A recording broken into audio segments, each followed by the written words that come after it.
നിൻ മുഖത്തു വിരിയുന്ന പ്രകാശം നിന്നെ സംതൃപ്തയാക്കുന്ന ഇടങ്ങളിലെത്തിക്കുന്നു.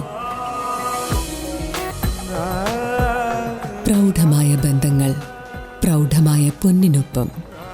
Janata jewellery, Vadakkanchery, Ottupara, Chelakkara, Pazhayannur, Thiruvilwamala and Kuwait.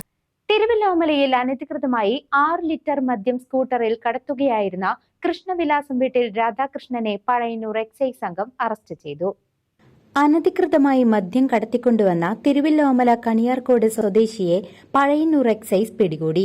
Thiruvilwamala Kaniyarkode ഒരളാശ്ശേരി Krishnavilasam വീട്ടിൽ 44 വയസ്സുള്ള രാധാകൃഷ്ണനെയാണ് 6 ലിറ്റർ മദ്യവുമായി പഴയന്നൂർ എക്സൈസ് പിടികൂടിയത്. സ്കൂട്ടറിൽ കടത്തിക്കൊണ്ടുപോവുകയായിരുന്ന മദ്യമാണ് പിടികൂടിയത്. Excise inspector Sajeev V, assistant excise inspector Meera Sahib, സിഇഒമാരായ പ്രവീൺ, അജീഷ് കുമാർ, വൈശാഖ്, നിഖിൽ കന്നടി എന്നിവരാണ് അന്വേഷണ സംഘത്തിലുണ്ടായിരുന്നത്. CCV news, Thiruvilwamala.